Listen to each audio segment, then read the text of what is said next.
Eula, só pra gente poder situar pro nosso público, são quantos anos de carreira? E eu comecei em 84, sou péssimo em conta. 38 anos. 38 anos. Eu fiz uma conta rápida aqui. ótimo. Mas esse ano vai fazer 39. Que em 2023 para 84, então 39 anos de carreira.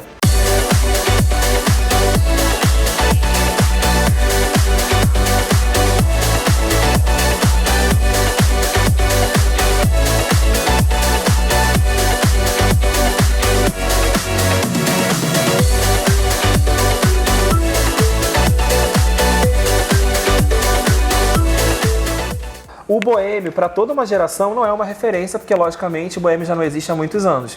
Boêmio era tipo uma boate? Não, era um cabaré. bar? Cabaré.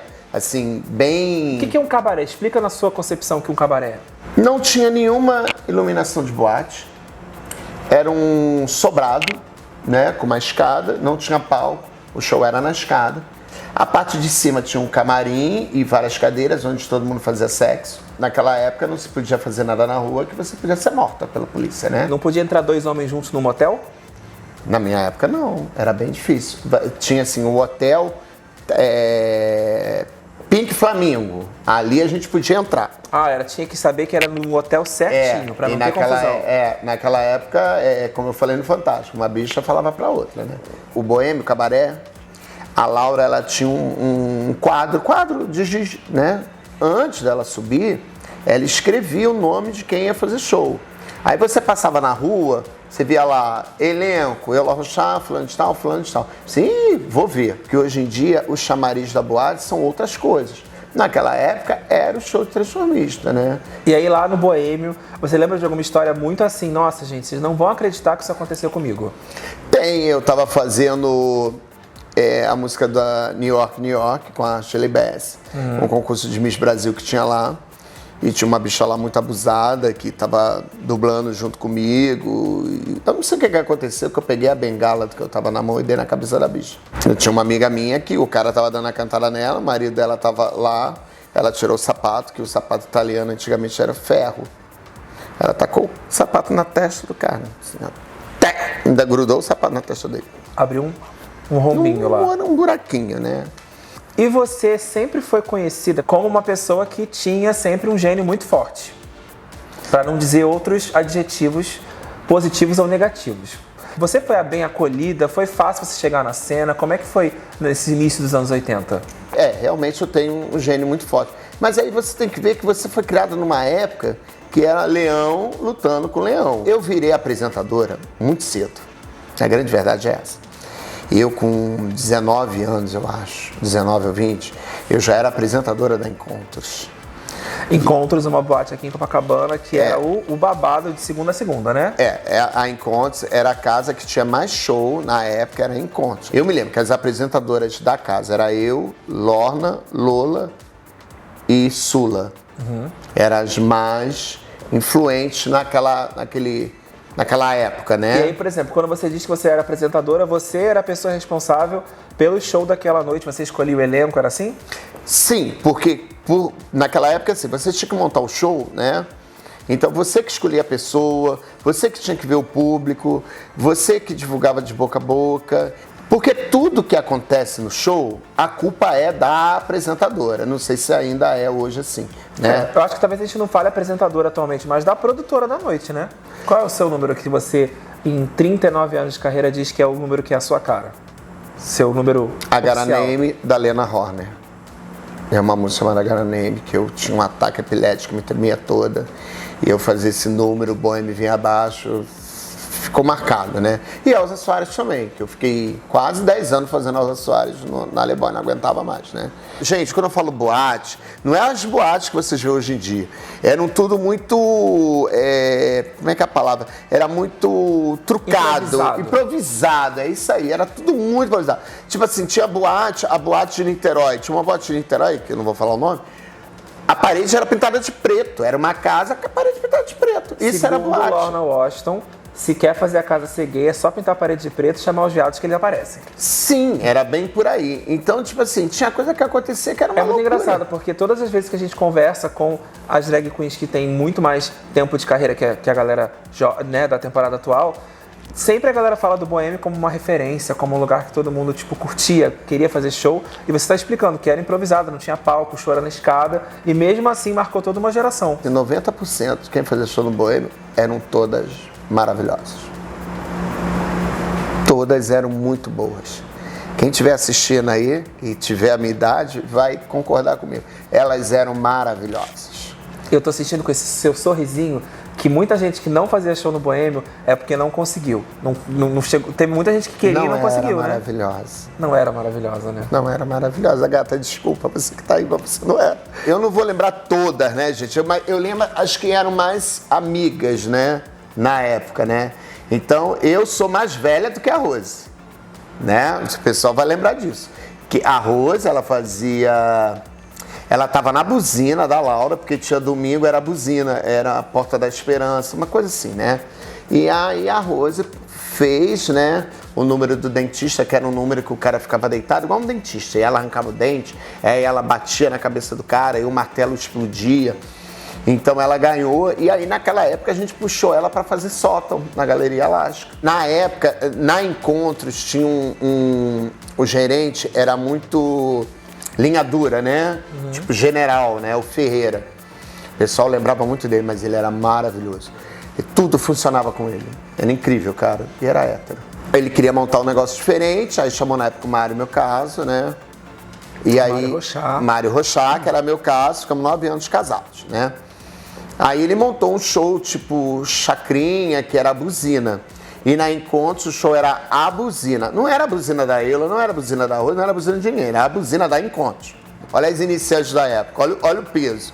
Eu, Rose Bombom, Ione K, Stephanie Camburão e Juju Palito. Nós fazemos tudo, nós fazemos a vedete, nós fazemos o show, nós fazemos tudo assim, tipo bem teatro. A Ione saía e se vestia de Fafá de Belém, eu saía, fazia uma Kátia... A Kátia era uma cantora que...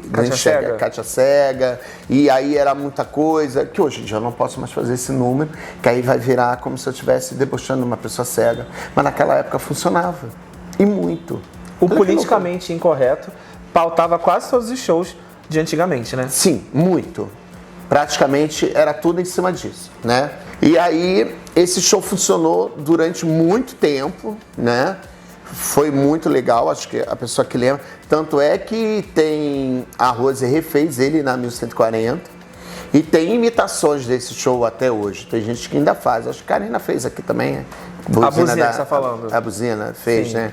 Mas então, pra gente que viveu essa temporada, sei lá, em 2022, a buzina era um concurso de novos talentos. E era mais ou menos isso que era lá no início? Não. A buzina, ela funcionou como com todas as pessoas que faziam show.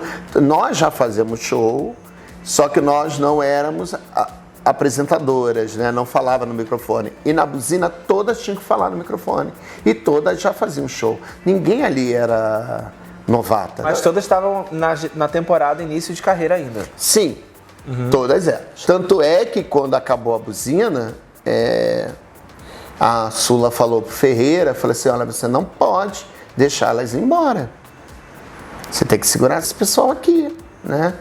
Aí ele pegou a Rose, botou para apresentar um dia, pegou a Eula e botou para apresentar um dia. Ele separou o grupo.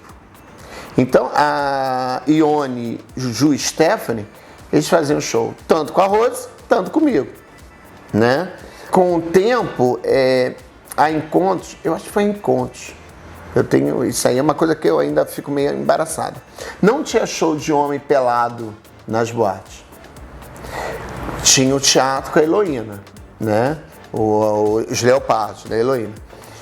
E, se eu não me engano, com quase certeza, eu acho que eu fui a primeira a apresentar show de stripper em boate. Você é pioneira em várias categorias no Rio de Janeiro, né? Sim, porque eu sempre tentei, né, me reinventar, né? Porque naquela época todas eram muito boas. Imagina você, eu, né, chegar no camarim e ter Tânia Lettieri, que você não conhece, ninguém conhece, e Eric Barreto, que na época era a Diana Fisk. Eric Barreto, a gente tem que fazer um episódio inteiro sobre Ele, porque ele é uma referência. É referência internacional. Referência internacional. Sempre. Sempre, né? Você que está aí há 39 anos, você sabe que, tipo, a cada ano chegava um elenco novo, e a cada ano esse elenco novo não se sustentava e já vinha uma nova leva. Sobreviver tanto tempo nesse mercado não é não é fácil, né? Não é não. Não é não, realmente. Não. Aí quando começou o início do ano 2000, teve uma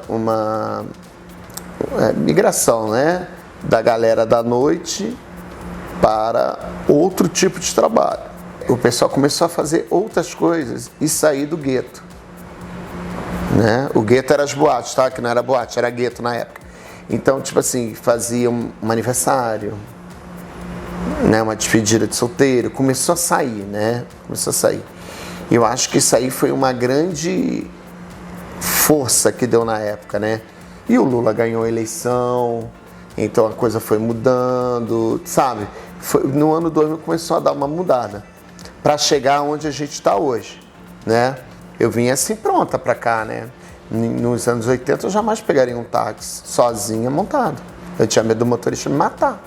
Que quando eu comecei a fazer show já era o final da ditadura, mas ainda era aterrorizante, né?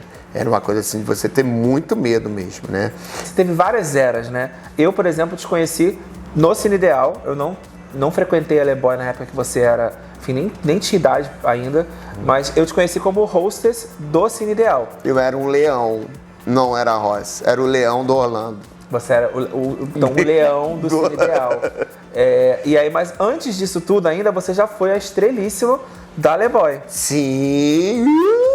E aí, essa temporada Le Boy, você viveu todas as facetas que a gente espera de uma estrela.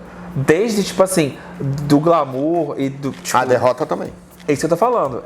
Tudo. Você, tipo, viveu provavelmente o deslumbre, né? De você estar, tipo, numa casa lotada, com um gringo do mundo inteiro, fila na porta e você sendo a pessoa que decide ou não quem poderia entrar. Também, tipo, sendo a pessoa que convida ou não as pessoas para fazer show. Você já falou isso pra gente aqui no Ícones. Você tinha muito poder, muito jovem nessa temporada. E você administrou isso pro bem e pro mal também, né? Sim. Era muita coisa na minha cabeça. Não era muito ruim também, né? Era muito má, né? Não fez o que eu queria, sai.